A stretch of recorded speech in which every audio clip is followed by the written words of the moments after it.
L'imam Ahmed disait Innama al-hujjatu fil athar, al-hujjatu fil athar.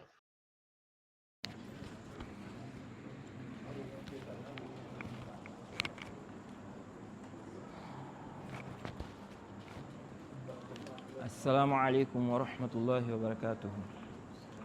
إن الحمد لله نحمده ونستعينه ونستغفره ونعوذ بالله من شرور أنفسنا ومن سيئات أعمالنا من يهده الله فلا مضل له ومن يضلل فلا هادي له وأشهد أن لا إله إلا الله وحده لا شريك له وأشهد أن محمدًا عبده ورسوله. Il faut régler le micro. On dirait que le micro ne passe pas. Le micro. Vous entendez? Ça ne passe pas, non? Pourtant, c'est branché.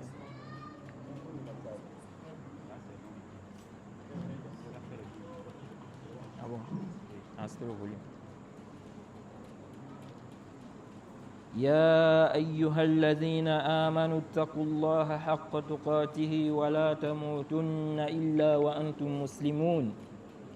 يا أيها الناس اتقوا ربكم الذي خلقكم من نفس واحدة وخلق منها زوجها وبث منهما رجالا كثيرا ونساء واتقوا الله الذي تساءلون به والأرحام إن الله كان عليكم رقيبا.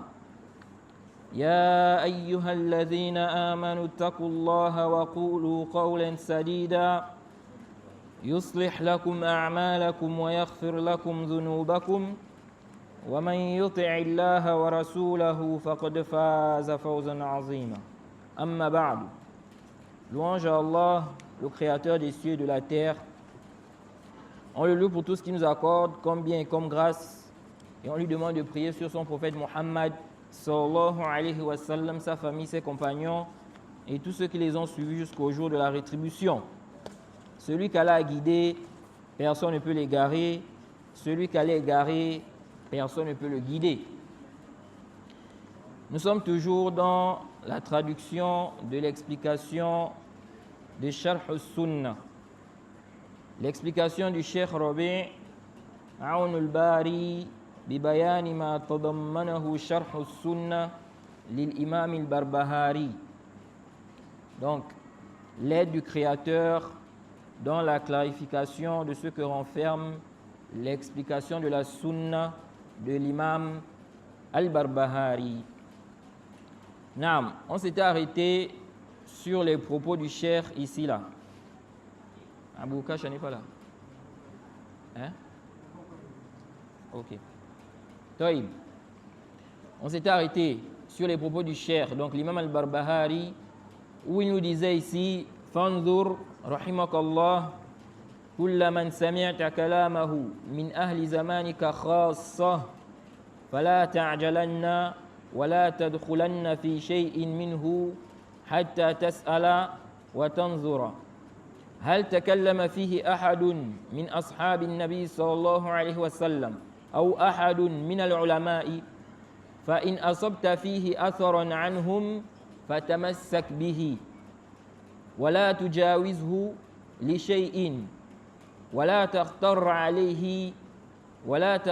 عليه شيئا فتسقط في النار. طيب, il a dit ici, regarde, qu'Allah te fasse miséricorde, observe la parole de tout celui dont tu as entendu les propos parmi tes contemporains. Ne te précipite pas, ne suis pas, n'est-ce pas, ce qu'il a dit, n'entre pas dans ce qu'il a dit, jusqu'à ce que tu questionnes et que tu observes. Est-ce qu'un compagnon du prophète a-t-il dit cela? A-t-il parlé de cela? Ou bien un parmi les savants? Il dit, si tu trouves une parole, n'est-ce pas, d'eux à ce sujet, alors accroche-toi à cela. Et ne délaisse cela pour rien du tout. Jaïd. Toïb. On avait vu ici cette parole de l'imam Al-Barbahari. Et on avait fait la différence entre cette parole et certaines questions, n'est-ce pas, en rapport avec ce sujet-là, afin de ne pas tomber dans l'amalgame. Et on a lu ici, là, une parole du Cheikh Ibn Uthaymin dans son explication du Mukhtasar al-Tahrir à la page 566 et 568. On n'avait pas terminé de lire les propos du Cheikh Ibn Uthaymin. En écoutant l'audio, je me suis rendu compte qu'on n'avait pas terminé de lire ses propos. Donc, on va rapidement terminer ce que le Cheikh avait dit ici. Donc, la question ici, c'était, est-ce qu'on peut citer une interprétation ou bien, n'est-ce pas, on peut mentionner un argument en plus qui n'a pas été mentionné par ceux qui nous ont précédés, à condition, n'est-ce pas, que c'est pour venir soutenir une position qui est déjà là, ok? Ou bien concernant l'interprétation, à condition qu'on ne contredise pas un consensus. On avait vu que les savants ont divergé par rapport à cela. Certains gens de science, n'est-ce pas, ont dit non. Et leur argument, c'est quoi? C'est qu'en faisant cela, tu contredis le consensus. Ok? Et le Cheikh Ibn Uthaymin a mentionné ici les propos de l'auteur, n'est-ce pas, du livre, donc le Mukhtasar al-Tahrir, où il a réfuté ça. Et on s'était arrêté aussi où ils étaient en train de mentionner leur argument. Ceux qui ont dit c'est autorisé. Donc il a dit ici, à la page 566 du Mukhtasar al-Tahrir, il dit لأنهم لم ينصوا على فساد غير ما ذكروه. On avait mentionné ça. Premièrement, ils ont dit ce n'est pas interdit parce que ceux qui sont passés n'ont pas mentionné la fausseté de ceux qui n'ont pas cité. Donc quand la personne vient citer, n'est-ce pas, un argument par exemple, qu'ils n'ont pas cité, mais pour soutenir la même position qu'eux, ou bien une interprétation, ok, qui n'ont pas mentionné, mais qui ne contredit pas leur consensus. Ils ont dit ici, là, ceux qui sont passés n'ont pas dit que ça c'est faux, ok. Donc, du moment où ils n'ont pas dit que c'est faux, ils disent, il n'y a pas de mal à mentionner cela. Ils ont dit, Aïbon, waqa'a kathiran wa lam yunkar. Deuxièmement, cela s'est produit maintes fois, plusieurs fois, et ça n'a pas été reprimandé. Ok? On a vu des savants qui ont cité des preuves que des savants n'ont pas citées avant eux, et on n'a pas reprimandé ça. Ok? Les interprétations aussi. Ensuite, ils ont dit wali anna shay'a qad yakunu alayhi adillatun kathira. Ils ont dit, et parce que aussi une chose, une même chose, peut avoir plusieurs preuves. Ok? Donc ce n'est pas parce qu'ils ont cité 2 arguments ou 3 que ça veut dire quoi? Qu'il a interdit de citer, n'est-ce pas, un 4e argument. Ok? Donc une seule chose peut avoir plusieurs preuves. Ils ont cité des preuves, on peut ajouter. Ils ont dit waqil la yajuz. Il dit waqil la yajuz. Donc certains gens de science ont dit ce n'est pas permis de citer un argument qu'ils n'ont pas cité. Li'annahu ittiba'u ghayr sabilil mu'minin. Parce qu'en faisant ça, tu es en train de suivre un chemin autre que celui des croyants. Donc en un mot, tu es en train de contredire quoi? Leur consensus. Ok? Ensuite, il dit Rudda, ça a été réfuté. Ok? Donc cet argument-là est réfuté. Ils ont dit la yakhfa fasadu dhalik. Ok? Sa fausseté n'est pas ignorée. La fausseté de cet argument-là. Ok? Ce n'est pas ignoré. Ils ont dit لأن المطلوب من الأدلة أحكامها لا أعيانها جيد فعين الحكم باق. Ils ont dit car ce qui est demandé concernant les preuves, c'est quoi? Ce sont les sentences des preuves. Ok? Et non, n'est-ce pas, la preuve en elle-même. Ok? Et non leur cas spécifique. C'est le jugement qu'on veut ici, là. Ok? Donc les arguments là nous permettent de donner un jugement. Ok? Donc, si on a donné le jugement et qu'on peut trouver des arguments qui montrent le même jugement, même si les savants n'ont pas cité ça avant, il n'y a pas d'ishkal, il n'y a pas de problème. Jade. Et en réalité,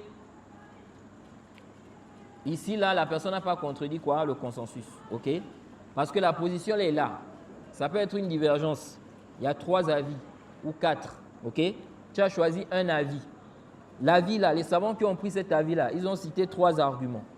Toi, tu viens citer un 4e ou un 5e pour soutenir la même position que tu n'as pas contredit un consensus.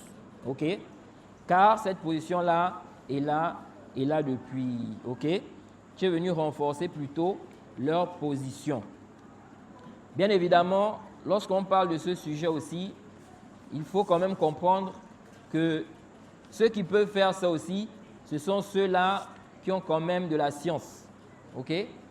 Parce que ce sont eux qui vont faire des recherches pour voir s'il y a un consensus.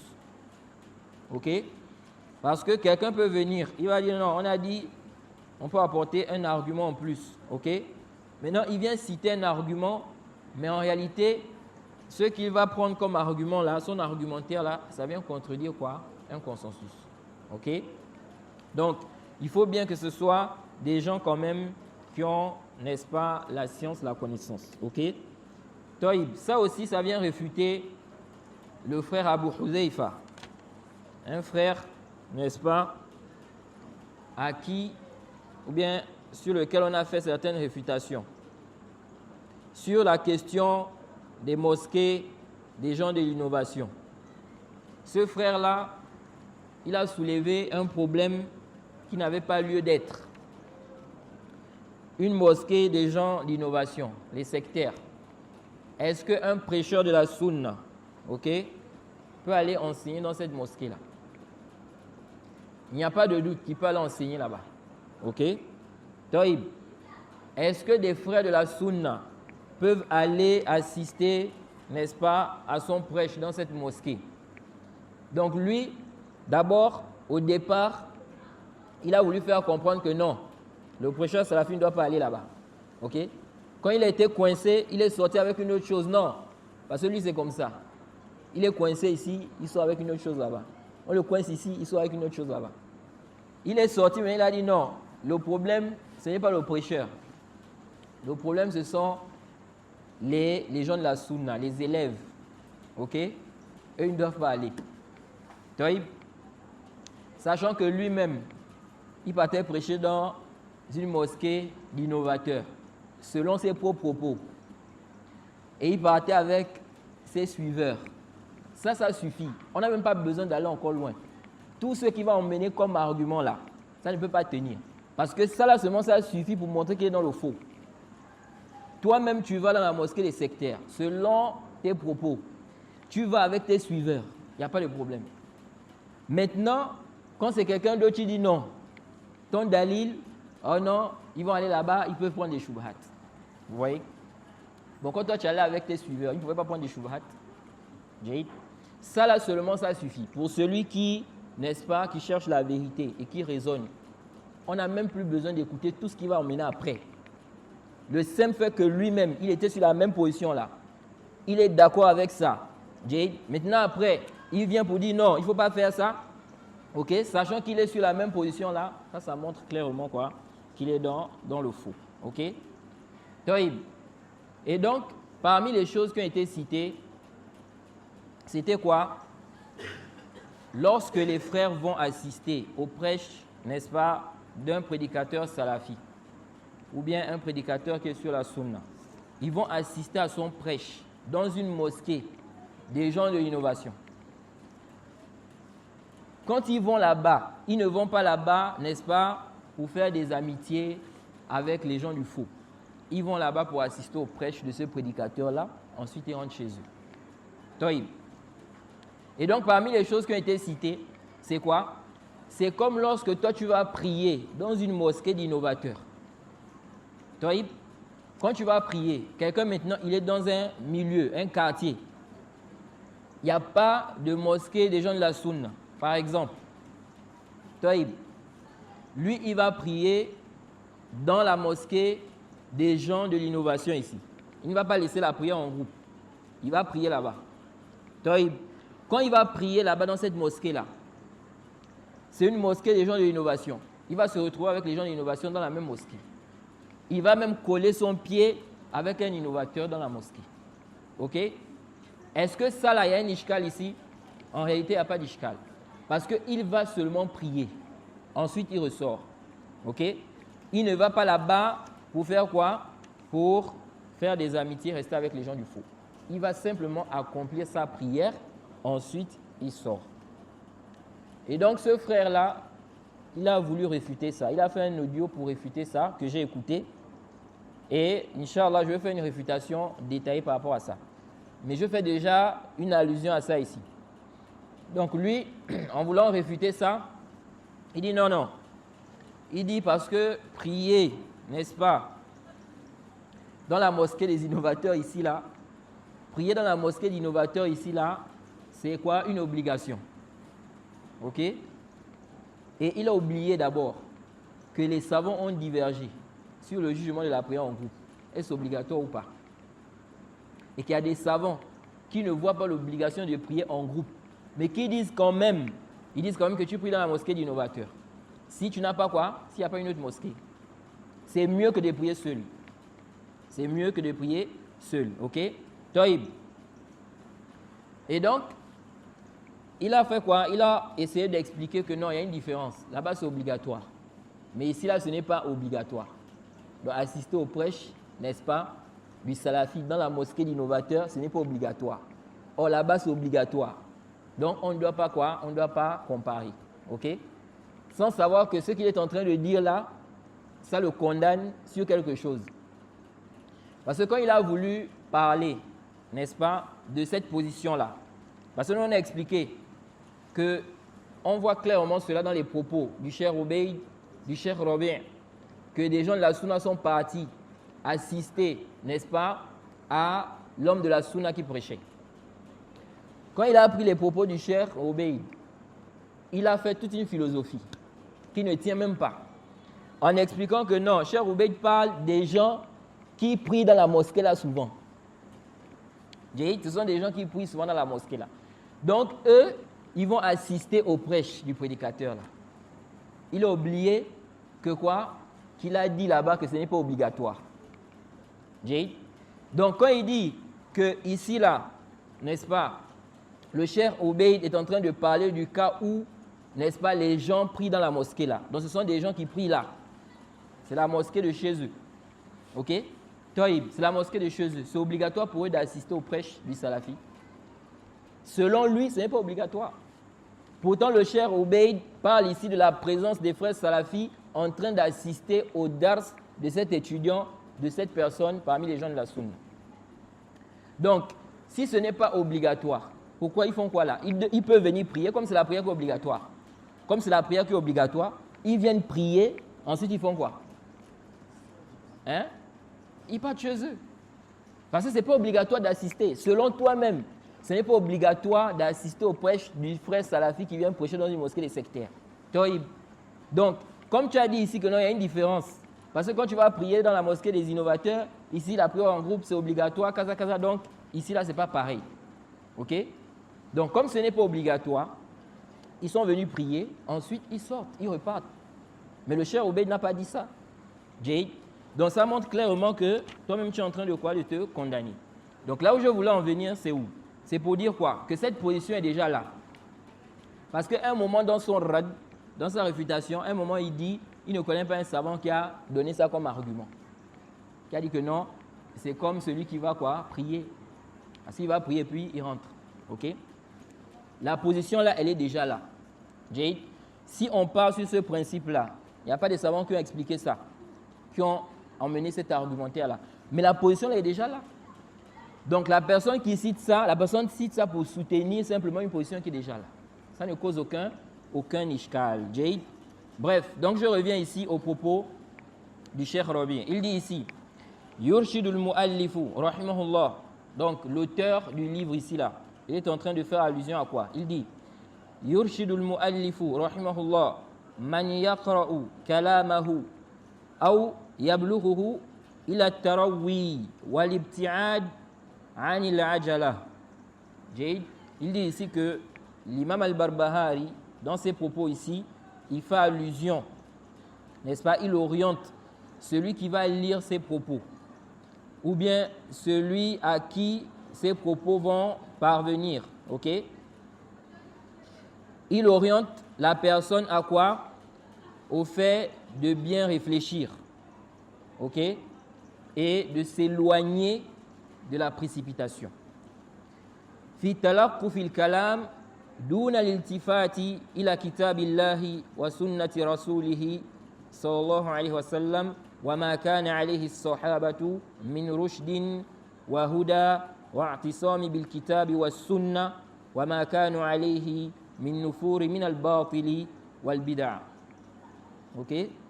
Donc, il dit ici là que l'imam al-Barbahari oriente ceux qui vont lire ses propos, ok? Ceux à qui les propos là vont parvenir. Il oriente la personne à bien réfléchir. Il faut bien réfléchir avant de soutenir un avis, avant, n'est-ce pas, de suivre les propos de quelqu'un. Et il faut s'éloigner de la précipitation. Ok? Combien de gens sont tombés dans des erreurs à cause de la précipitation? Ils ont entendu une parole, c'est fini. Ils ont pris ça. Ok? Sans vraiment faire des recherches, sans vraiment vérifier. Donc il dit ici de s'éloigner de la précipitation dans l'acceptation, la réception des propos, des paroles. Ok? Sans regarder, sans prendre en compte, n'est-ce pas, le livre d'Allah et la sunna de son messager et ce sur quoi les compagnons étaient comme guidés, ok, droiture et attachement au livre et à la sunna et ce sur quoi ils étaient, n'est-ce pas, comme aversion pour le faux et l'innovation. Ok? Ensuite, il a dit Hatta innal mutatabbi' li siyarihim la yajidu ahadan minhum waqa'a fi bid'atin. Ok? Il dit au point où celui qui va suivre vraiment la voie, n'est-ce pas, des compagnons, qui va étudier leur voie, il va se rendre compte, il ne va pas trouver un parmi eux qui est tombé dans l'innovation.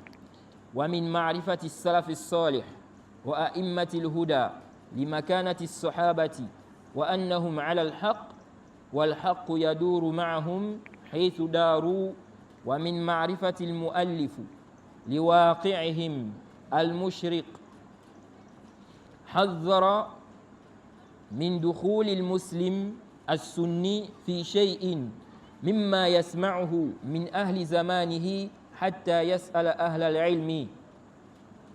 Il dit ici là que et de par la connaissance, n'est-ce pas, des pieux prédécesseurs et des imams de la guidée, de par leur connaissance de la place des compagnons, et du fait qu'ils étaient sur la vérité et que la vérité tournait avec eux. Ok? Donc, la position des compagnons, c'est la vérité. S'ils sont unanimes, ok? Ou bien ils ont divergé en 2, 3, 4 paroles ou 5. On tourne avec leur position. Ok? Et il dit ici, et de par la connaissance de l'auteur, n'est-ce pas, de leur réalité éclatante, rayonnante, ok, il a mis en garde contre, n'est-ce pas, le fait que le musulman sunni, n'est-ce pas, rentre dans une chose qu'il entend de quelqu'un de son époque, n'est-ce pas, sans quoi, sans qu'il ne pose la question aux gens de science. Donc on l'a mis en garde contre quoi? On l'a mis en garde contre le fait de suivre des positions, des avis, sans poser la question aux gens de science. Il dit wa yata'ammal wa yabhath, ok? Il médite, il cherche, il réfléchit. Fa idha tabayyana lahu anna hadha al-qawla qad qala bihi as-sahabatu aw yadullu alayhi nassun min kitabillahi wa sunnati rasulih akhadha bihi. Il dit, s'il lui apparaît que cette parole-là, cette position-là, les compagnons ont dit ça, ou bien il y a une preuve qui prouve cela dans le Coran, ou bien la sunna du messager, à ce moment-là, il va prendre cela. Il dit, wa in lam yajid shay'an min dhalik, s'il ne trouve rien de cela, falyakhudh hizrahu min hadha al-kalam al-gharib alladhi la dalila alayhi. Le cheikh dit, si maintenant il ne trouve rien, il n'y a aucun argument qui justifie ça, aucun savant n'a dit ça, et il n'y a aucune preuve qui prouve cela, il dit ici là, il ne doit, n'est-ce pas, il ne doit pas prendre cela, il doit plutôt quoi? Il doit prendre garde, n'est-ce pas, vis-à-vis de cette parole étrange qui n'a pas de preuve. Ok? Il dit, فَلْيَأْخُذْ حِذْرَهُ مِنْ هَذَا الْكَلَامِ الْغَرِيبِ الَّذِي لَا دَلِيلَ عَلَيْهِ لَا مِنْ كِتَابٍ وَلَا مِنْ سُنَّةٍ وَلَا مِنْ فِقْهِ الصَّحَابَةِ. Il dit, il doit prendre garde, n'est-ce pas, vis-à-vis de cette parole étrange qui n'a pas de preuve, ni dans le Coran, ni dans la Sunna, ni dans la compréhension des compagnons. Wala min fiqhi ahadin minhum. Ok? Ni de la compréhension d'un parmi eux. Il dit, wa hadha al-miqyasu yanbaghi an yakuna 'inda ash-shahih bidinihi. Jayd. Wa hadha al-miqyasu yanbaghi an yakuna 'inda ash-shahih bidinihi likulli kalamin walau sadara min kibari al-ulama.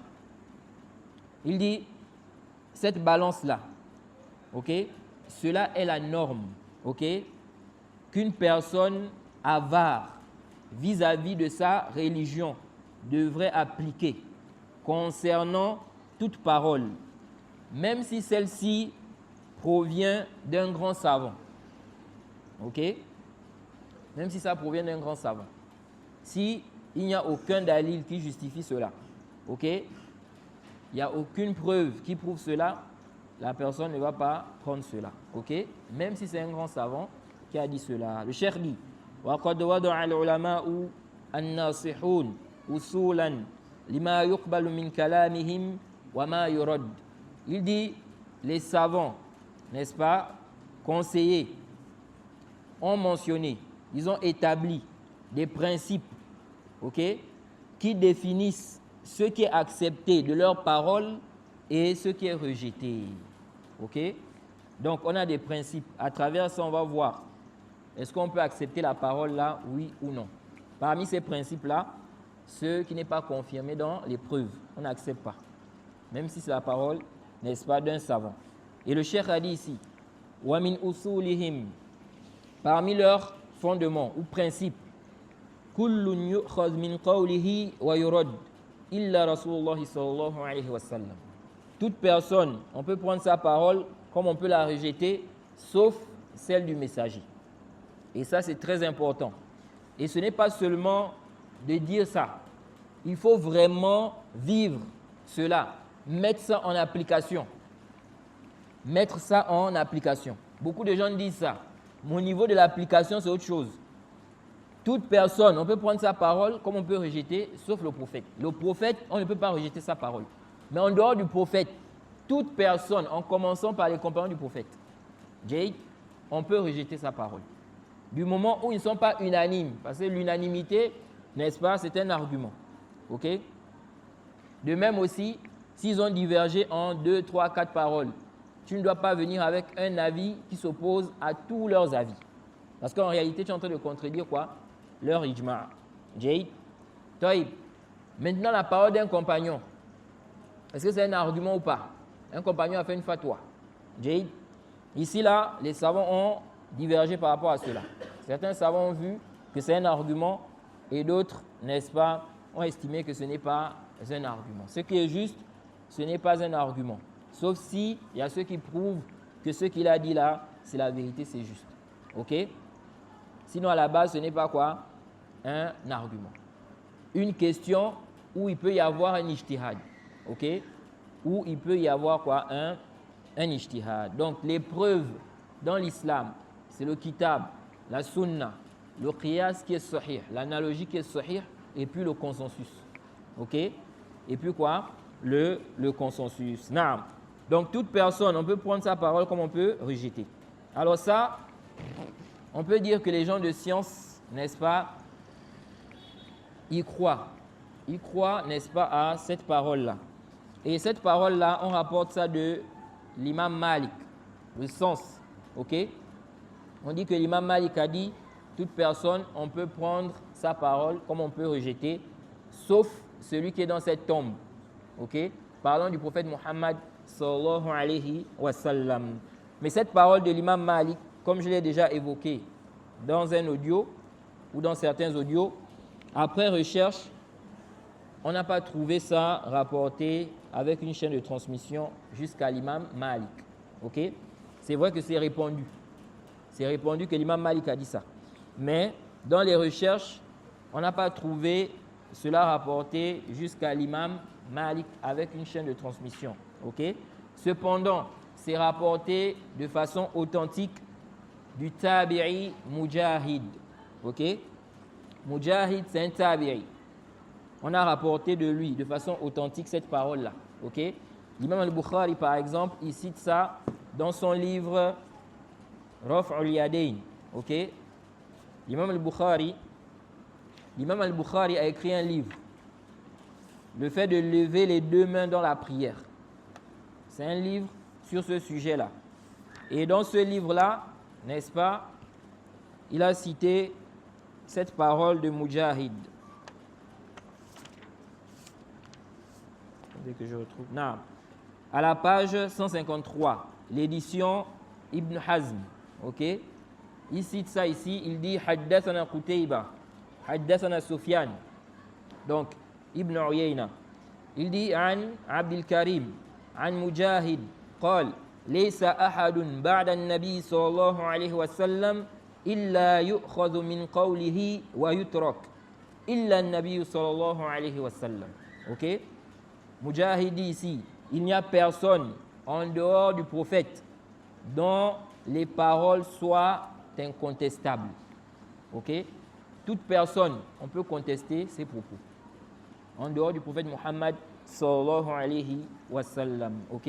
Donc on peut prendre sa parole comme on peut quoi? Délaisser. Sauf la parole du prophète Muhammad sallallahu alayhi wa sallam. Et l'imam al-Bukhari a authentifié ça.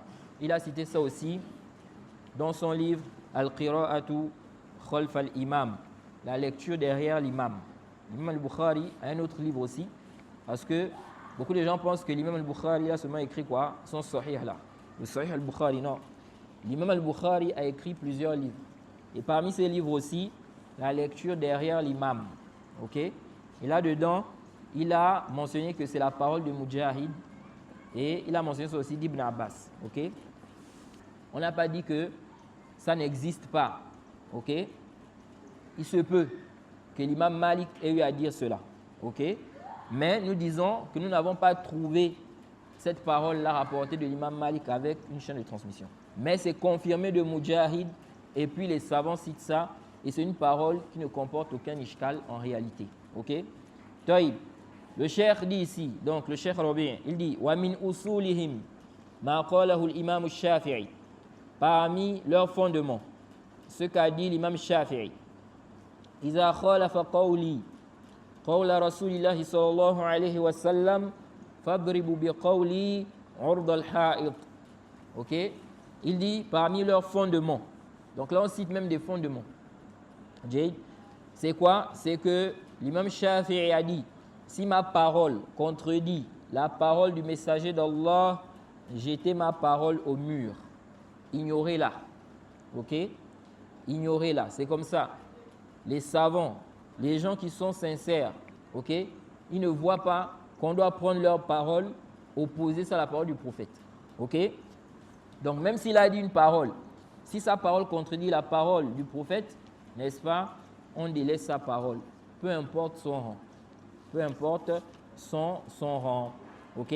Même si c'est Abu Bakr, Siddiq.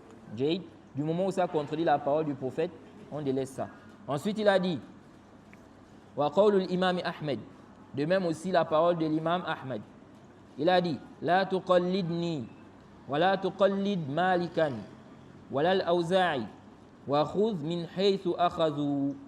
Jade, il dit quoi? Que l'imam Ahmed a dit, ne me suis pas aveuglément. Ok? Ne suis pas aveuglément Malik, ni Al-Awza'i, mais prends plutôt où ils ont pris. Naam. Et dans le Sahih al-Bukhari, c'est rapporté, quelqu'un a fait un rêve. Ok? Il est venu voir le prophète, et il a expliqué au prophète ce rêve-là. Et Abu Bakr Siddiq a interprété le rêve-là. Ok? Et en interprétant le rêve-là, le prophète lui a dit Akhta'ta ba'dan wa asabta ba'dan. Le prophète lui a dit, dans ton interprétation, tu t'es trompé sur certaines choses, ok? Tu t'es trompé sur certaines choses et tu as vu juste sur certaines choses, ok? Ce texte-là montre quoi? Ça montre que Abu Bakr Siddiq, qui est le meilleur de la communauté, après le prophète, il peut se tromper, ok? Et donc ceux qui sont en dessous là, a fortiori, ils peuvent aussi se tromper, ok? Ils ne reçoivent pas quoi? La révélation. Ça, c'est très important parce qu'il y a des gens qui ont exagéré. Ok? Quand on parle du fait de prendre la parole d'un salaf ou d'un compagnon, ok? Il y en a parfois, ils prennent ça, ils rendent ça obligatoire dans un contexte où ce n'est pas obligatoire et puis ils font des fitanes. Parfois même, ils font tout un manhaj avec ça. Ok? Et le Cheikh Al-Albani avait attiré l'attention des gens par rapport à cela. Le fait de prendre la parole d'un salaf sur un sujet, tu fais de ça un manhaj, ok? Et tous ceux qui te contredisent sont égarés. Vous voyez? Du moment où ce n'est pas répandu entre les salafs, entre les savants, Jade, toi tu vas prendre une parole d'un salaf et puis tu fais de ça quoi? Un manhaj et tous ceux qui te contredisent sont égarés. C'est comme ça les Haddadiyya. Les Haddadiyya, n'est-ce pas? Ils ont exagéré dans la question du suivi des salafs. Ok?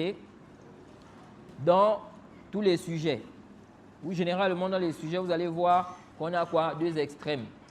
On a des gens qui sont laxistes et on a des gens qui exagèrent. Et puis il y a le juste milieu. Ok? Le suivi des salafs, naam, c'est obligatoire de suivre les salafs. Mais même dans ce sujet-là, vous allez trouver qu'il y a des gens, ils ont été laxistes, ils n'accordent aucune importance aux paroles des salafs. Jay, il dit non, nous on puise directement du kitab wa sunna. Ils ne regardent pas les paroles des salafs. Ok? Ça c'est quoi? C'est un égarement. Et puis tu vas voir d'autres, ils ont exagéré. Le suivi des salafs, au point où il prend la parole d'un salaf comme c'était une révélation.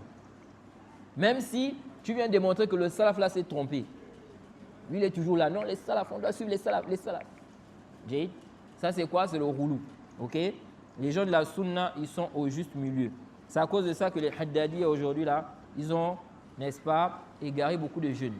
Parce qu'ils viennent avec ça, le suivi des salafs, Quand les jeunes voient ça, ils sont contents. Ah voilà, ils nous appellent le suivi des salafs.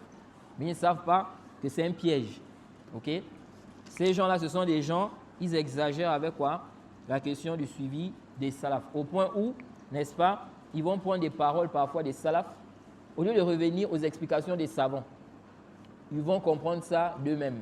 Et puis ils vont appliquer, n'est-ce pas, cela sur les gens dans le désordre.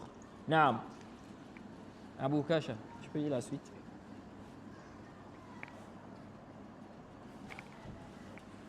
L'autre micro est où? Vous pouvez lui donner l'autre micro là.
في هذه الأمة حقيق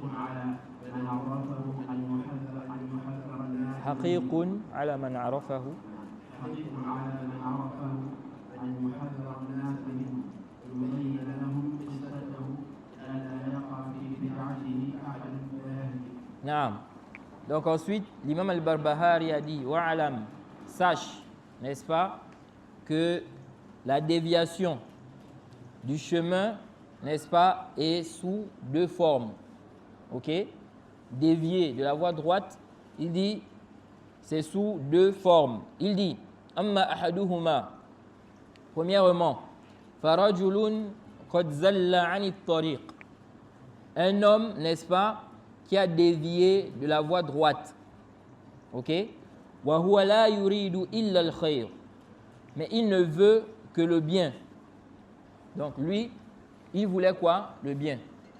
Mais il s'est trompé. Il dit ici, fala yuqtada bi zalalihi. On ne doit pas suivre son erreur. Ok?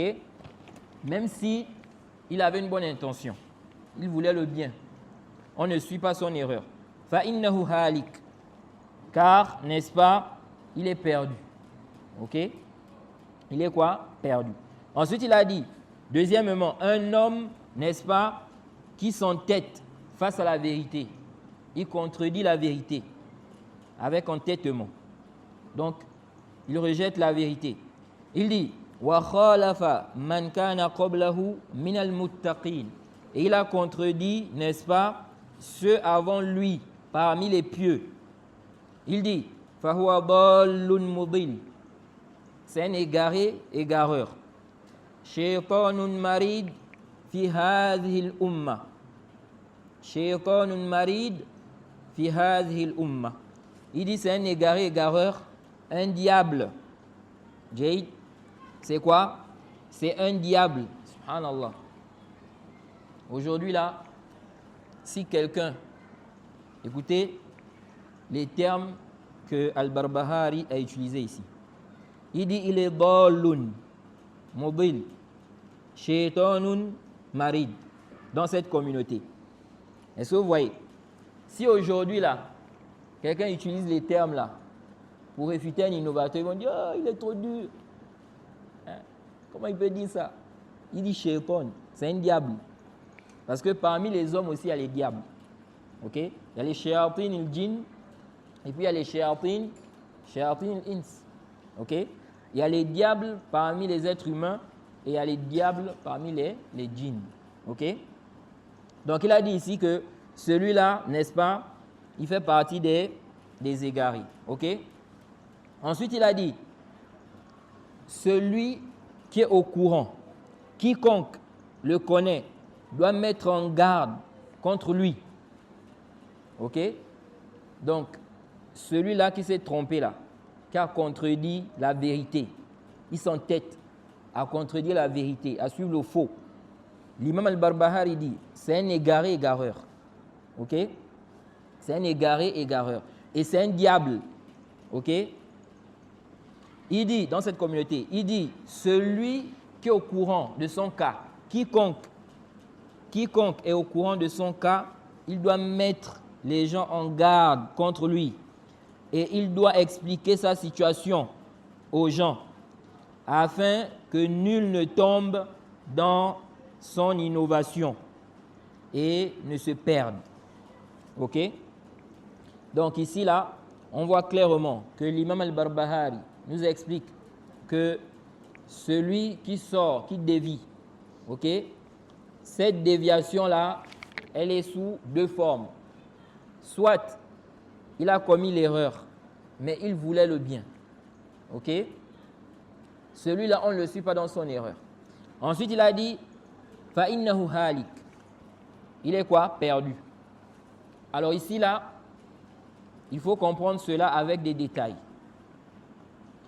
Toïb, il se peut que quelqu'un, n'est-ce pas, se trompe. Il veut le bien.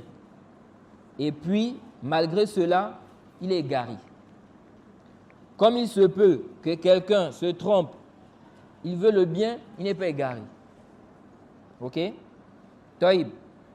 quelqu'un, n'est-ce pas, qui a fait des efforts pour arriver à la vérité. Il a suivi la voie à suivre pour arriver à la vérité, mais il s'est trompé. Ok?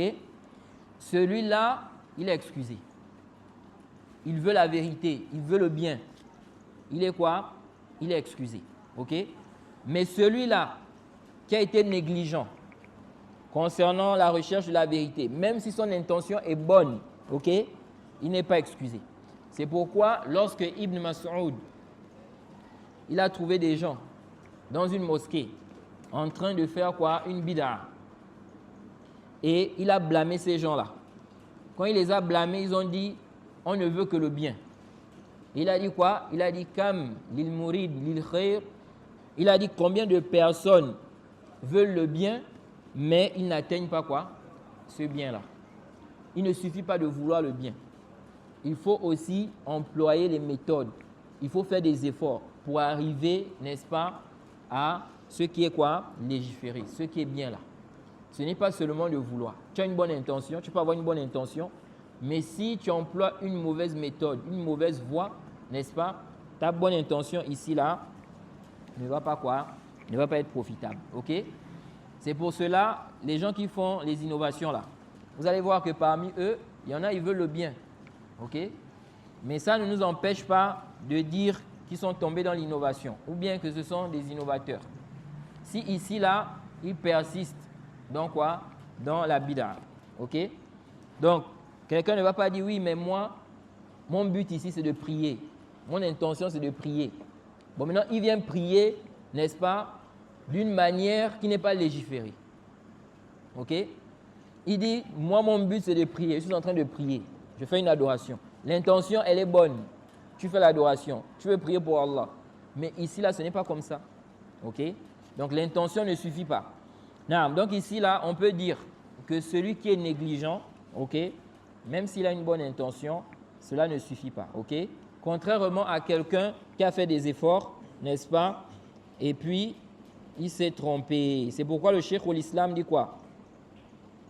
Le Cheikh al-Islam Ibn Taymiyyah, il dit dans le Majmu' al-Fatawa, au tome 3, page 231, il dit le takfir fait partie de la menace. Ça rentre dans les questions de menace. Ok? Donc, même si la parole de la personne est un démenti de ce qu'a dit le messager, il se peut que l'homme soit nouvellement converti à l'islam ou qu'il a grandi dans une campagne éloignée. Ce genre de personne ne devient pas mécréant pour le reniement de ce qu'il a renié jusqu'à ce que l'argument soit levé contre lui. Il se peut que l'homme n'a pas entendu ces textes ou il les a entendus sauf qu'ils ne sont pas prouvés chez lui. Donc il voit que ce n'est pas authentique. Ou il y a ceux qui s'opposent à ces textes chez lui ou encore ce qui implique obligatoirement chez lui une interprétation, même s'il est en erreur. Donc il a une choubra. Ok, c'est prouvé. Mais il voit que ce n'est pas comme ça qu'il faut comprendre ça. Ok? Il dit, j'ai toujours mentionné le hadith qui se trouve dans les deux recueils authentiques. Donc le Cheikh al-Islam dit, j'ai toujours mentionné. C'est-à-dire qu'il citait souvent ça. Ok? Comme argument. Il dit, j'ai toujours mentionné le hadith qui se trouve dans les deux recueils authentiques, dans lequel un homme a dit à ses enfants, si je meurs, brûlez-moi, puis lorsque je serai devenu comme charbon, écrasez-moi ensuite, éparpillez-moi dans la mer. Par Allah, si Allah a capacité sur moi, s'il peut, alors il me châtiera d'un châtiment qu'il n'a infligé à aucune personne au monde. Jade. Ensuite, le Cheikh al-Islam dit, ils ont exécuté cela. Allah lui a dit, qu'est-ce qui t'a poussé à agir ainsi? J'avais peur de toi, répondit-il, et Allah lui a pardonné. Cet homme a douté de la puissance, de la capacité d'Allah. Il a douté de sa capacité à le ressusciter, une fois son corps réduit en cendres. Plus que cela, il a cru qu'il ne sera pas ressuscité, et ceci est une mécréance par consensus des musulmans. Cependant, il était ignorant. Il ne connaissait pas qu'Allah est capable de le ramener dans son état initial s'il est réduit en cendres éparpillées. Et c'était un croyant craignant d'être puni par Allah. Allah lui a donc pardonné à cause de cela. Ensuite, le Cheikh l'Islam dit, et ce qui m'intéresse ici, celui qui fait une mauvaise interprétation parmi les gens de l'ijtihad et qui tient à suivre le messager est plus à même d'être pardonné que quelqu'un comme lui. Ok? Le Cheikh l'Islam dit quoi? Il dit que si celui-là, il a été pardonné, malgré qu'il est tombé dans le kufr, la mécréance. Ok? Pourquoi? Parce qu'il ne savait pas. Il dit un mujtahid. Ok? Un savant, par exemple, mujtahid, il veut la vérité, il veut suivre le prophète, il a fait des efforts, mais il s'est trompé, il est plus en droit d'être pardonné. Ok? Donc des savants comme Nawawi ibn Hajar, par exemple, qui se sont trompés dans, n'est-ce pas, les chapitres, dans le chapitre des noms et attributs, par exemple. Ok? Donc ici, on ne va pas dire non. Quand quelqu'un va dire oui, il voulait le bien, il avait une bonne intention, il va dire, l'imam al-Barbahari a dit qu'on ne le suit pas dans son erreur, il est halik. Ok? Là, il n'est pas halik. S'il a fait des efforts pour arriver à la vérité, mais Allah ne lui a pas facilité. Ok? Taïb. Ensuite, l'imam al-Barbahari, ici, là, il a dit quelque chose de très important. Il dit, un homme qui s'entête. Ok? Il s'entête. On lui a montré les preuves, on lui a expliqué les choses, mais il persiste dans son erreur. Il a contredit ceux qui l'ont précédé parmi les pieux. Ok? Donc on peut dire qu'il a contredit un ijma. Ok? Il dit, il est quoi? Il est égaré et égareur. Ok? Il dit, et c'est un diable. Ensuite il a dit, haqiqun ala man arafahu an yuhadhdhira an-nasa minhu. Il a dit ici, quoi? Que quiconque le connaît doit mettre en garde. Il doit mettre en garde contre lui. Il doit mettre les gens en garde contre lui. Ok? Donc on voit ici que l'imam al-Barbahari nous mentionne que ce genre de personnes-là, on doit faire un tahzir, une mise en garde. Où sont ceux-là qui sont contre les mises en garde? Ok? Ceux qui sont contre les mises en garde. Ou, n'est-ce pas, qui pensent que les mises en garde là, n'est-ce pas, ce sont des gens de notre époque qui sont venus avec ça. Ok? Que ce n'était pas connu depuis là-bas. L'imam al-Barbahari dit ici là, il doit mettre en garde. Il doit mettre les gens en garde contre lui. Et il dit, wa yubayyina lahum qissatahu.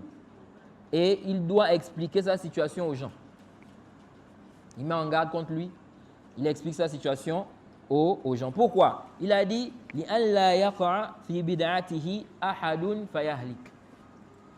pour que quelqu'un ne tombe pas dans son innovation. Ok? Le but de la mise en garde, ce n'est pas de causer du tort à la personne. Ok? C'est pour préserver les gens. Quand on fait des mises en garde, ok? Quand on fait des mises en garde, c'est pour préserver les gens du faux. Pour que les gens ne tombent pas dans le faux. C'est pour préserver, n'est-ce pas, la croyance saine des gens.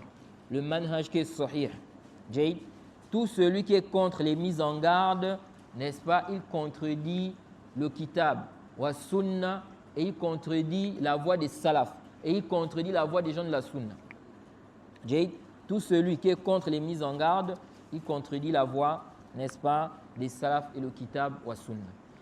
Et ça suffit pour qu'on fasse un tabdir sur toi, pour qu'on te traite d'innovateur, pour qu'on mette en garde contre toi. Pourquoi? Pour qu'on mette en garde contre toi. Ok? Si quelqu'un aujourd'hui est contre les mises en garde, ok? Ça suffit comme égarement pour qu'on mette en garde contre toi. Donc quelqu'un ne doit pas dire, mais où est son égarement? Où est-ce qu'il a appelé à l'innovation? Il appelle à l'innovation.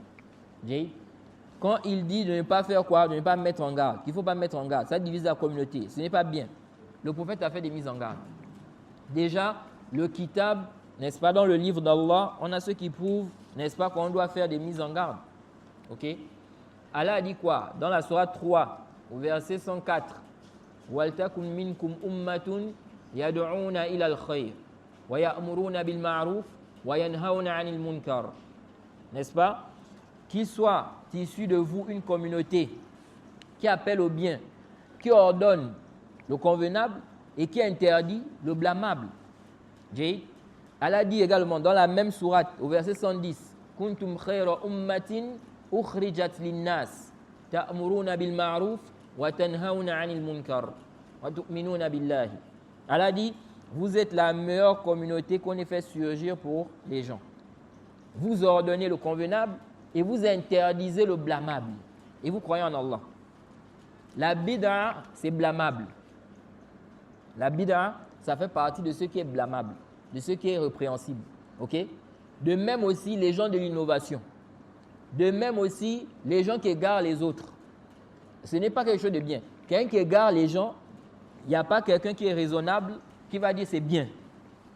Ok? Donc ça fait partie de ce qui est munkar. C'est pourquoi ça rentre, les mises en garde rentrent dans les textes où on nous ordonne de réprimander le munkar. Ok? Faire des mises en garde, c'est une façon de quoi? D'ordonner le convenable et d'interdire le blâmable. Ok? Si tu vois un chiite, il est en train d'égarer un musulman de la masse. Ok? Tu viens, tu le mets en garde contre ce chiite-là. Tu es en train de faire quoi? D'ordonner le bien, interdire le munkar. Ok? Quelqu'un maintenant est ikhwani. Ok? Quelqu'un c'est un ikhwani. Tu mets les gens en garde contre lui. Pourquoi? Parce qu'il est quoi? Ikhwani. Il appelle les gens à sa voix. Tu es en train d'ordonner le bien et d'interdire quoi? Le blâmable. Ok? Et le prophète Muhammad sallallahu alayhi wa sallam, dans le Sahih Muslim, le hadith d'Abi Sa'id al-Khudri, il a dit Man ra'a minkum munkaran falyughayyirhu biyadihi fa in lam yastati' fa bi lisanihi fa in lam yastati' fa bi qalbihi dhalika ad'afu al-iman. Celui parmi vous, le prophète dit, celui parmi vous qui voit un mal, qui le change avec ses mains.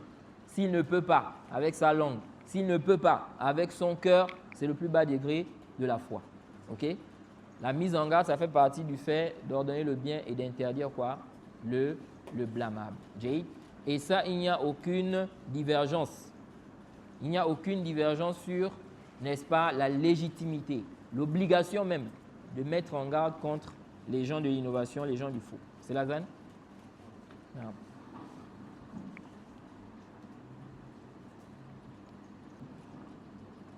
Ah, mon frère, pourquoi tu tires Muhammadan comme ça? Muhammadan, on ne tire pas ça. Taïb. Alors, concernant les réfutations, le Cheikh al-Islam Ibn Taymiyyah nous dit ceci dans Majmou' al-Fatawa, tome 28, page 231. Il dit قال بعضهم لأحمد ابن حنبل أنه يثقل علي أن أقول فلان كذا وفلان كذا فقال إذا سكت أنت وسكت أنا فمتى يعرف الجاهل الصحيح من السقيم فمثل أئمة البدع من أهل المقالات المخالفة للكتاب والسنة أو العبادات المخالفة للكتاب والسنة فإن بيان حالهم وتحذير الأمة منهم واجب باتفاق المسلمين. Le Cheikh al-Islam dit, certaines personnes ont dit à l'imam Ahmad, il m'est difficile de dire un tel est comme ça, un tel est ceci. Ok? Un tel est comme ça, un tel est ceci. Il y a des gens, ils ont du mal. Ils disent non, moi je ne parle pas sur les gens. Il y a des gens comme ça. Ils disent quoi? Moi, je ne parle pas sur les gens. Jade, lui, il dit sa da'wa, il ne parle pas sur les gens. Est-ce que ça là, c'est la da'wa, n'est-ce pas, des pieux prédécesseurs? On ne parle pas sur les gens. Si on ne parlait pas sur les gens, est-ce que cette religion-là devait te parvenir de façon authentique? Si aujourd'hui, là, on arrive à voir que le hadith est sahih, c'est parce qu'on a parlé sur des gens. C'est parce qu'on a parlé sur des gens. Qu'attention à un tel, il ne faut pas prendre ces hadiths, c'est un menteur. Attention à un tel, il n'a pas une bonne capacité de mémorisation. dans ce qu'ils rapportent là, il faut faire attention. Kaza. C'est ce qui a permis aujourd'hui qu'on se retrouve avec des hadiths authentiques. On sait que le hadith est authentique, le hadith n'est pas authentique. Si les salafs avaient dit non, ne parle pas sur les gens, qu'est-ce qui se serait passé? Vous voyez? Donc, ça c'est une chose qui est avec la religion. Ça fait partie de la religion. On ne peut pas dire qu'on ne parle pas sur les gens. Ça là, c'est tromper les musulmans. C'est égarer les gens. Parce que quand tu dis ça, tu es en train de dire en réalité que les gens vont égarer les gens et personne ne doit parler. C'est ce que ça veut dire en réalité. Donc, quelqu'un va être là, il égare les gens, il propage des faussetés, on ne doit pas parler. Quand tu dis non, moi je ne parle pas sur les gens. Jade. Donc, on doit parler sur les gens. Mais bien évidemment, on doit parler avec science et avec équité. Mais rejeter, dire qu'on ne doit pas parler sur les gens de manière absolue, ça c'est faux. Et toi-même, tu ne peux pas appliquer ça, même dans les affaires de dunya. Parce que dans les affaires de dunya, la personne va appliquer quoi? Elle va parler sur les gens. Il ne faut pas acheter des tomates là-bas. Ceux-là ne vendent pas bien les tomates. Il ne faut pas aller dans telle clinique. Ils ne sont pas efficaces. Jade. Il ne faut pas acheter ta voiture là-bas. Parce que là-bas, n'est-ce pas, ils vendent des voitures qui ont des problèmes de moteur, etc. Tu es en train de parler sur eux. Jade. Mais quand c'est la religion qui est plus, c'est une chose plus importante que la dunya. Tu dis qu'il ne faut pas parler sur les gens. Ok? Il dit ici là qu'on a dit à l'imam Ahmed, quelqu'un a dit à l'imam Ahmed qu'il m'est difficile de dire un tel est comme ça, un tel est ceci. Et l'imam Ahmed a dit, si tu te tais, moi aussi je me tais. Quand est-ce que l'ignorant va connaître, n'est-ce pas, ce qui est authentique, ce qui est juste, de ce qui n'est pas quoi? Authentique, de ce qui n'est pas juste. Si nous tous on se tait, personne ne parle, laissez. Ou dit non, ne parlez pas, ne faites pas de mise en garde. Il ne faut pas parler sur quelqu'un, laissez. Mais les ignorants vont connaître la vérité quand? Jade. Ensuite, il dit, comme les gens de l'innovation, parmi ceux-là, ok, qui ont des paroles qui contredisent le kitab wa sunna, ou bien qui font des adorations, ou appellent à des adorations, qui contredisent le kitab wa sunna. Écoutez bien ce que le Cheikh l'Islam Ibn Taymiyyah a dit ici. Hein? Écoutez très bien. Parce qu'il y a un frère ici, là, n'est-ce pas? Il a fait un audio et Inch'Allah, on va parler de quelques propos qu'il a mentionnés. Il a fait comprendre que moi, je suis le seul ici au Gabon. Je suis le seul qui suis venu avec les mises en garde là. Parmi, n'est-ce pas, les Gabonais sérieux, selon lui. Donc, je suis venu au Gabon avec les mises en garde. Qui m'a précédé dans ça? Ceux qui m'ont précédé, ce sont les savants, ce sont les salafs. Est-ce qu'au Gabon, quelqu'un a besoin de me précéder dans ça? Non. Ceux qui doivent nous précéder, ce sont les salafs, les savants. Jade, ce n'est pas de me dire qu'il n'y a pas un Gabonais qui m'a précédé dans ça. Jade, Toïb, il faut maintenant écouter ce que le Cheikh l'Islam dit ici. Il dit فَإِنَّ بَيَانَ حَالِهِمْ وَتَحْذِيرَ الْأُمَّةِ مِنْهُمْ وَاجِبٌ بِاتِّفَاقِ الْمُسْلِمِينَ. Il dit éclaircir le cas de ces gens-là, ok, des gens de l'innovation, qui ont des propos qui contredisent le Kitab wa Sunna, et mettre la communauté en garde contre eux. C'est une obligation par consensus des musulmans. Donc il n'y a pas de divergence, ok. Il n'y a aucune divergence concernant cela. Ensuite, Ibn Rajab dit, dans son livre Al-Farqu bayna an-nasihati wa at-ta'yir, à la page 8, il dit ولا فرق بين الطعن في رواة حفاظ الحديث ولا تمييز بين من تقبل روايته منهم ومن لا تقبل وبين تبيين خطأ من أخطأ في فهم المعاني الكتاب والسنة وتأول شيئا منها على غير تأويله وتمسك بما لا يتمسك به ليحذر من الاقتداء به فيما أخطأ فيه وقد أجمع العلماء على جواز ذلك أيضا. Jade, Ibn Rajab dit, il n'y a pas de différence, ok, entre le fait de critiquer les rapporteurs qui ont mémorisé les hadiths. Il y a des gens aujourd'hui là, ils font la différence. Ils disent que non, les critiques là, c'est pour les rapporteurs des hadiths. Celui qui rapporte quoi? Le hadith. Mais critiquer les gens là, non. Ibn Rajab dit, il n'y a pas de différence entre le fait de critiquer les rapporteurs qui ont mémorisé les hadiths, faire la distinction entre ceux dont on accepte le rapportage et ceux dont on n'accepte pas le rapportage, ok?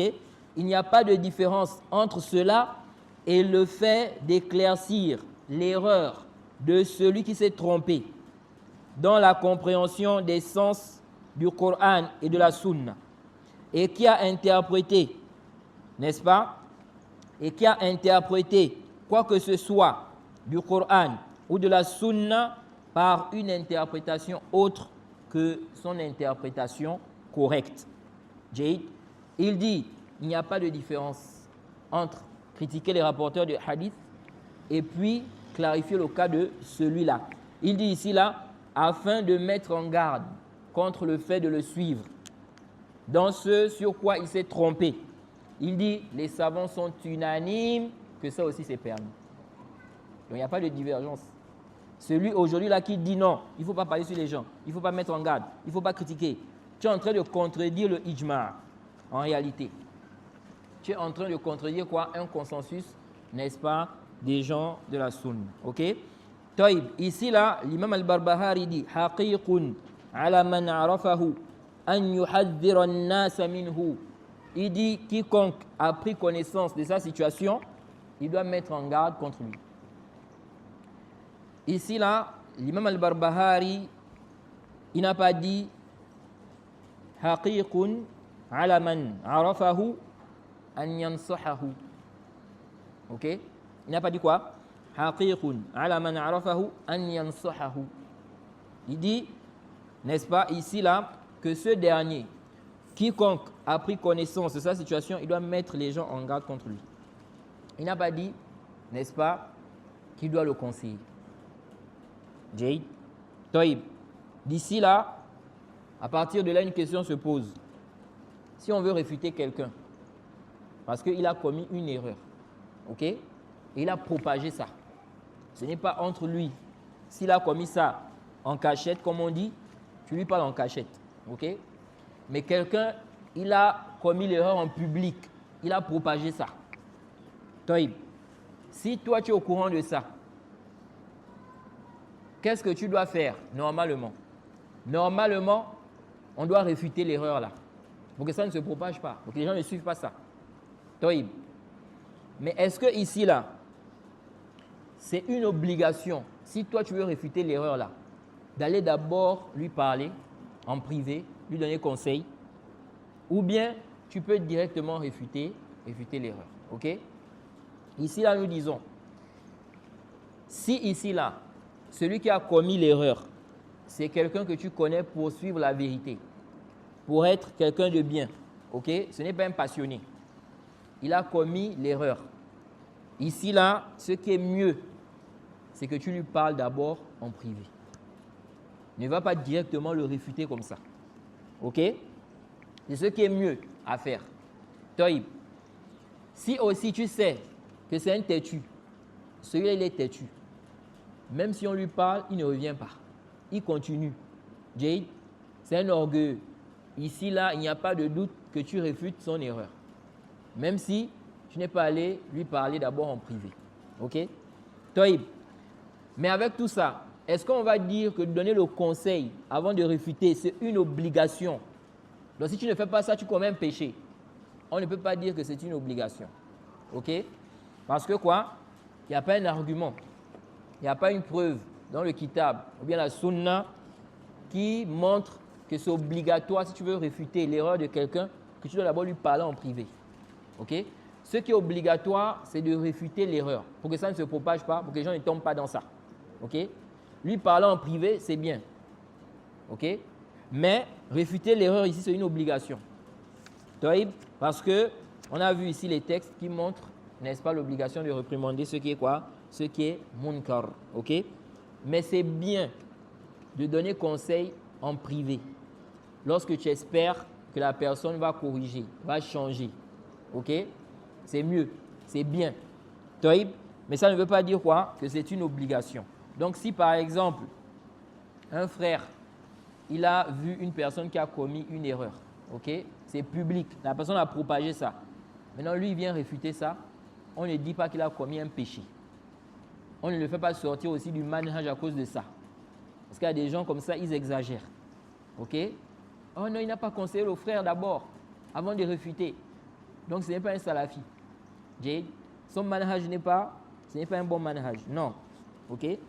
Il peut conseiller en privé, comme il peut ne pas conseiller en privé. Ça peut être mieux de conseiller en privé, n'est-ce pas? Mais ça ne veut pas dire que s'il ne l'a pas fait, il devient quoi? Il devient égaré. Ok? Et les savants ont parlé de cette question-là. Parmi les savants qui ont parlé de ça, le Cheikh Al-Albani, par exemple, n'est-ce pas? Il fut questionné sur ce sujet-là. On lui a demandé ceci.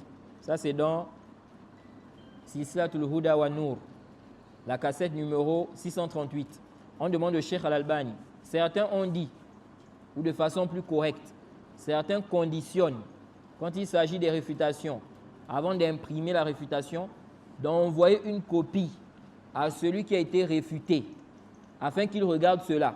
Et ils disent, n'est-ce pas, que ceci est la voie des pieux prédécesseurs. Donc, conseiller avant. Donc, si tu as fait un rad, tu as écrit un rad sur quelqu'un, une réfutation, ils disent, il faut envoyer ça d'abord à celui que tu réfutes là. OK? Pour qu'il regarde. Jade. Donc, si toi maintenant, tu fais sortir le rad là, avant de lui avoir envoyé ça, ils disent que tu as contredit la voie des pieux prédécesseurs. Et on va voir même que dans le Sahih Muslim, Ibn Omar, le premier hadith, après l'introduction du Sahih, le tout premier hadith du Sahih Muslim, Jade, quand des gens sont venus voir Ibn Omar, ils lui ont posé la question concernant des gens qui se sont trompés dans le chapitre du destin. Ibn Omar, directement, il s'est désavoué d'eux. Il a même fait leur takfir. Donc, il n'a pas dit non, il faut d'abord vous asseoir avec eux, il faut leur parler, kaza. Jade. Pourquoi? Parce qu'ils ont contredit dans une chose qui est connue, qui est claire. Alors le Cheikh Al-Albani répond, il dit, ceci n'est pas une condition. Donc tu envoies d'abord le rad à celui que tu réfutes, afin qu'il écoute. Ok? Il dit, ceci n'est pas une condition. Mais s'il y a une facilité et qu'on espère à travers cette façon d'agir un rapprochement de la personne qu'on veut conseiller là. Ok? Tu espères que, si je lui parle d'abord, ça peut le ramener. Ok? Au lieu que je le réfute en public. Il dit ici, si ici là on espère, n'est-ce pas, un rapprochement, sans répandre l'affaire entre les gens, il n'y a pas de doute que ceci est une bonne chose. Ok? Le Cheikh Al-Albani dit, c'est une bonne chose. Il dit, quant à mettre cela, premièrement, comme étant une condition, et deuxièmement, comme étant une condition générale, ceci ne fait nullement partie de la sagesse. Ok? Donc pour le Cheikh Al-Albani, on ne doit pas mettre ça comme condition. Qu'il faut forcément faire ça avant de propager ton rod. Ok? Mais il explique que c'est une bonne chose d'envoyer à celui que tu réfutes. Si tu espères, n'est-ce pas, qu'il revienne. Il dit, comme vous le savez, tous les gens ne sont pas quoi? Il dit, comme vous le savez, tous les gens sont comme des métaux. Les métaux d'or et d'argent. Ok? Ensuite, il dit, celui dont tu sais qu'il est avec nous sur la même voie. Tu sais qu'il est sur le même manhaj que nous. Sur le manhaj. Et qu'il accepte le conseil. Tu lui écris sans propager son erreur. Ou au minimum, son erreur selon toi. Ok? Parce qu'il se peut aussi que c'est toi qui es en erreur. Parce qu'il y a des gens comme ça aussi. Il va dire non, il s'est trompé. Donc il veut faire un rad. Alors qu'en réalité, c'est lui qui est en erreur. Ok? Donc il dit ici, son erreur au minimum selon toi. Il dit, ceci est bien, mais ce n'est pas une condition. Et même si c'était une condition. Il dit, et même si c'était une condition. Ce ne serait pas, n'est-ce pas, une chose possible. Comment obtiendras-tu son adresse? Comment vas-tu être en correspondance avec lui? Non, ça c'est possible pour quelqu'un que tu connais. Ou quelqu'un, n'est-ce pas, avec qui tu peux être en contact. Mais il y a des gens parfois qui propagent des égarements, tu n'es pas en contact avec lui. Il n'y a pas une possibilité d'avoir, n'est-ce pas, une discussion avec lui, pour lui parler. Donc tu fais quoi? Tu laisses l'erreur là se propager comme ça. Jade, il dit, de plus, auras-tu une réponse de sa part? Même si tu as son numéro, même si tu as son contact, le Cheikh Al-Albani dit, est-ce que tu auras la réponse? Il y a des gens comme ça, tu leur écris, parfois par mail même, pour lui dire que tu as commis telle erreur. Tu mentionnes les preuves, etc., etc. Une année passe, il ne corrige pas. Une année passe, il n'a rien fait, il n'a pas clarifié. Jade, des années passent comme ça, rien du tout. Donc on fait comment? C'est pourquoi le Cheikh Al-Albani dit, est-ce que tu auras forcément une réponse de lui? Jade, il dit, ce sont des choses complètement incertaines. Ok? On n'est pas sûr. Tu n'es pas sûr qu'il va répondre. Même WhatsApp, là je parle de mail. Même WhatsApp, il y a des gens qui écrivent. Tu lui écris par WhatsApp qu'il a commis telle erreur. Il voit ton message. Il ne corrige pas. Il ne fait pas quoi? Il ne répond pas. Oui? Comme, n'est-ce pas, un prêcheur ici au Gabon, Abdul Fattah. Il avait écrit sur une erreur qu'il avait commise, une erreur grave. Jade, pas Abdul Fattah le Gabonais. Je lui ai envoyé le message sur WhatsApp. Il a vu le message. Il n'a jamais répondu. Et il n'a pas corrigé ça aussi. Il dit aux gens que j'avais dit ça, c'est une erreur. C'est quoi? C'est une erreur. Oui. Donc, le Cheikh Al-Albani dit, il se peut, n'est-ce pas, que tu aies son contact, tu peux lui écrire, mais est-ce qu'il va vraiment répondre? Donc, on ne va pas ici laisser le faux là se propager comme ça. Il faut faire le bayan et dire que quoi? Que attention, il y a une erreur ici qui a été quoi? Propagée. Non, on va d'abord s'arrêter ici pour ce dars. Le cours prochain, on va revenir sur cette question parce qu'il y a aussi des masaïl importantes à comprendre ici là. L'imam al-Barbahari, il dit ici, celui qui connaît sa situation, il doit mettre en garde contre lui. Est-ce que la mise en garde, tout le monde peut le faire? Est-ce que le musulman de la masse, il peut faire des mises en garde? Est-ce que les étudiants en sciences peuvent faire des mises en garde? Le tabdi' aussi, déclarer quelqu'un innovateur. Tout ceci, on va parler de ça en détail, n'est-ce pas, le cours prochain, bi'iznillahi ta'ala. On s'arrête là, on demande qu'elle nous facilite. S'il y a une question par rapport à ce qui a été dit, ou une autre question, même si ce n'est pas directement en rapport avec ce qui a été dit, on va essayer de répondre rapidement avant la prière. Naam, wa alaykoum salam wa rahmatullah. Oui, on vous écoute.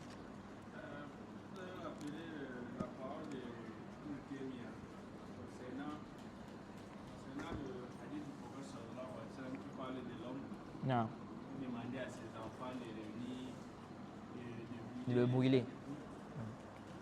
Bon, après ça, Allah l'a pardonné. Now, je veux savoir concernant le Coran, croire au Coran et ne croire pas au hadith. En réalité, il ne croit même pas au Coran. Ils ne croient même pas au Bon, ils prétendent croire au Coran. Naam. Et ceux qui sont nés et qui se disent musulmans, ils sont dans des zones, mais ils sont coraniques. Naam. Est-ce qu'ils peuvent aussi avoir la possibilité d'être pardonnés à cause de leur ignorance parce qu'ils savent? Naam. Les mécréants sont de deux catégories. Nous avons des mécréants de base, ok? Des gens qui sont mécréants de base, comme par exemple les chrétiens, les juifs, ok? Ou bien quelqu'un qui dit quoi? Qu'il est dans le buiti. Ça, ce sont des mécréants de base. Ils ne sont pas rentrés dans l'islam. Ceux-là, même s'ils sont ignorants, on les considère comme quoi? Comme mécréants. Jade. Même s'ils sont ignorants, on les considère comme mécréants. Jade. Parce qu'ils ne sont pas rentrés dans l'islam aslan. Jade. Ils ne sont pas rentrés dans l'islam. On ne peut pas leur donner le hukm de l'islam alors que aslan, ils ne sont même pas rentrés dans l'islam. Taïb, ça c'est le premier cas. Ensuite, on a le cas de celui, n'est-ce pas, qui est considéré comme musulman de base, ok, mais qui tombe dans un annulatif, une chose qui fait sortir de l'islam. Mais il se réclame de l'islam, ok. Celui-là, il peut être excusé et il peut être considéré comme musulman. S'il a quoi? Une excuse, ok. Taïb.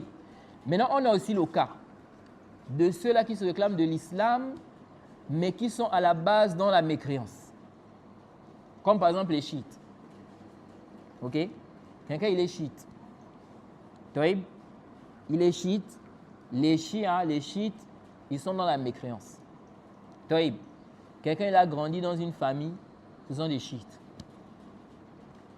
Comment on va le considérer? Musulman ou bien mécréant? Hein? Mécréant. Jade, les savants ont divergé par rapport à ça. Ok? Les savants ont divergé par rapport à ça. Ok? Celui qui n'est pas rentré dans l'islam depuis la base, lui là, on ne le considère pas comme musulman. On ne le considère pas comme quoi? Musulman. Ok? Maintenant, l'excuse, il peut être excusé auprès d'Allah? Non, c'est possible. Si réellement il a une excuse, il peut être excusé auprès d'Allah. Mais nous, ici, là, on va lui donner le hukm, n'est-ce pas? Qui est quoi? Qui est la mécréance. Comme le mécréant de base, qui n'est pas rentré dans l'islam. Ok? Contrairement à quelqu'un qui, à la base, il est musulman, maintenant, il tombe dans un annulatif. Ok? Non. Oui? Alaykoum salam. Est-ce qu'il est permis à un étudiant en sciences qui n'a pas encore le niveau de faire la mise en garde, s'il détecte le mal chez un connaisseur, est-ce qu'il est permis à cette dernière-là de se retenir de cette personne, de cette connaisseur? Je n'ai pas bien compris la question. Si vous pouvez mieux l'expliquer. Je disais Un étudiant. Un étudiant en sciences. Oui. Oui. Que son niveau ne lui permet pas de faire une mise en garde. Non. Donc il n'a pas le niveau de faire une mise en garde. Il détecte un mal chez un connaisseur. Non. Que lui, il a la maîtrise de cela. Il a la maîtrise que c'est un mal. Oui. Oui. Lui, il a fait cette maîtrise que c'est un mal. Ok. Cette connaisseur-là. Mais en fait, il n'a pas la connaissance, n'est-ce pas, lui permettant de faire une mise en garde. Parce que la mise en garde aussi, il y a des règles. Non. Est-ce qu'il est permis à cette dernière-là de se retenir de cette connaisseur? C'est-à-dire de ne pas suivre ce connaisseur-là. Lui, de ne plus lui rapprocher, puisqu'il ne peut pas parler, faire comprendre aux gens que... Hein? Je n'entends pas. Le hajj. Le hajj. Hein? Oui. Il veut dire ici, ce que vous voulez dire, c'est que est-ce que lui, n'est-ce pas, il peut décider de ne plus l'écouter? C'est ça, non? Non. Oui, c'est ça, c'est-à-dire qu'il ne l'écoute plus. Bon, on peut aussi dire qu'il ne marche plus avec lui. Oui. On doit regarder d'abord l'erreur là.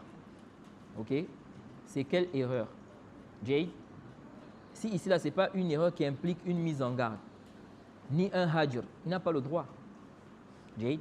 Par conséquent, ici là, comme il ne connaît pas les règles des mises en garde, du boycott, qu'est-ce qu'il doit faire? Il doit se rapprocher des gens de science. Ok? Il va se rapprocher soit des savants, ou bien, s'il n'a pas la possibilité, des étudiants en sciences, ceux qui ont étudié, qui ont un bon niveau. Il va leur parler de ça. Il dit, ah, celui-là, il a commis telle erreur. Il a dit ceci ou il a dit cela. Bon, je sais quand même que c'est une erreur. Je suis sûr que c'est une erreur. Parce que peut-être tel savant a dit kaza. Bon, est-ce que ça là, ça implique qu'on lui fasse un hajr ou bien une mise en garde? Maintenant, c'est lui qui va lui donner quoi? La réponse. Mais lui-même, il ne va pas décider comme ça.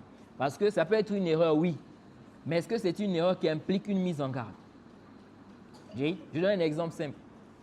C'est juste un exemple comme ça. Supposons, voilà un prédicateur. Ok? Il a cité un hadith. Quand il cite le hadith, il dit ce hadith est rapporté par l'imam Muslim. Taïb. Maintenant, quand on regarde en réalité le hadith, ça n'est pas rapporté par l'imam Muslim. Ok? La personne a écouté par exemple un prédicateur fiable ou bien des savants qui ont expliqué que le hadith là, ce n'est pas un hadith qui est rapporté par l'imam Muslim. Il y a des gens qui disent que c'est rapporté par l'imam Muslim, mais c'est faux. Ce n'est pas rapporté par l'imam Muslim. Il a écouté ça. Donc il est sûr, il est convaincu. Taïb. Maintenant, lui, il a vu que c'est une erreur. Taïb. Mais est-ce que ça, c'est une erreur qui implique un tahzir, une mise en garde sur lui? Non. Est-ce une erreur qui implique qu'il va le boycotter? Non. Ok? Donc, c'est pourquoi on dit, celui qui ne connaît pas les règles, qu'est-ce qui permet de faire une mise en garde? Ou bien le hajr, il ne peut pas décider comme ça de faire une mise en garde. Ok? Ou bien le hajr. Il doit se rapprocher de ceux qui ont la science, poser la question, exposer le problème, afin quoi? Qu'on lui donne, n'est-ce pas, la réponse. Parce que s'il n'y a pas ça, la personne va commettre des injustices, la personne va tomber dans des erreurs. Et c'est le cas qu'on a eu avec des frères. Il y a des frères, n'est-ce pas, qui ont fait un tahzir. Ils ont fait une mise en garde sur un frère parce qu'ils voient qu'on peut, n'est-ce pas, prier la prière de la fête dans la mosquée. Alors que c'est un sujet à divergence entre les savants. Okay?